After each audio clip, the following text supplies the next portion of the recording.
भारत में ओमिक्रॉन के बढ़ते मामलों से कोरोना की तीसरी लहर का खतरा मंडरा रहा है।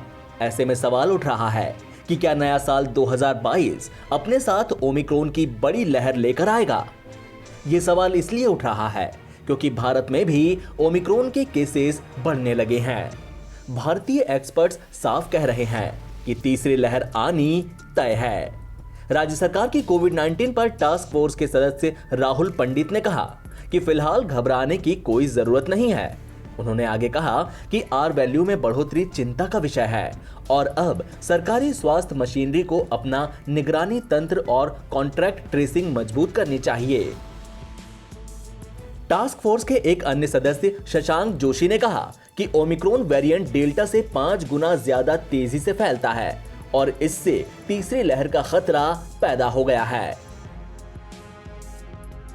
Internal medicine specialist Swapnil Parikh ने कहा कि तीसरी लहर आनी तय है।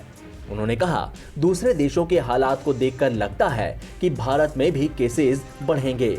तीसरी लहर के लोड से अस्पताल पर दबाव बढ़ेगा। SARS-CoV-2 वायरस की RT वैल्यू या प्रभावी प्रजनन संख्या कुछ राज्यों में बढ़ गई है, जिसमें महाराष्ट्र शामिल है। RT वैल्यू 1 होने का मतलब है कि एक मरीज किसी दूसरे शख्स को बीमार कर सकता है। महामारी विशेषज्ञ डॉक्टर गिरिधर बाबू ने एक ट्वीट में बताया कि 13 दिसंबर की तुलना में जिन राज्यों में 19 दिसंबर को RT वैल्यू बढ़ गई, उनमें बिहार, MP, महाराष्ट्र, उत्तराखंड, त्रिपुरा, तमिलनाडु, असम, ओडिशा, मिजोरम, अरुणाचल प्रदेश, पश्चिम बंगाल, मणिपुर और नागालैंड शामिल हैं।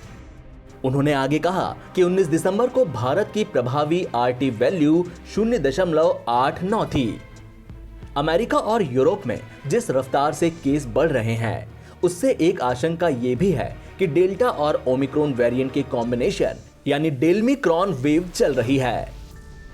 महाराष्ट्र सरकार के टास्क फोर्स के सदस्य शशांक जोशी ने कहा कि अमेरिका और यूरोप में डेल्मिक्रॉन यानी डेल्टा और ओमिक्रॉन स्पाइक के कारण मरीजों की छोटी सुनामी आ रही है।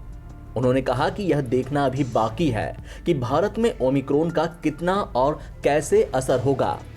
महामारी विशेषज्ञ डॉक्टर कैटलिन जेटेलिना ने कहा कि लोगों को एक बार फिर से अलर्ट होने की जरूरत है और ओमिक्रॉन वेरिएंट हेल्थ इंफ्रास्ट्रक्चर पर दबाव बढ़ा सकता है। इंसानों को प्रभावित करने वाला यह अब तक का सबसे तेजी से फैलने वाला वायरस हो सकता है। यह लहर कम समय के लिए पर तेजी से आ सकती है। डॉक्टर जेटेलिना का कहना है कि बच्चों और बुजुर्गों को ज्यादा खतरा है।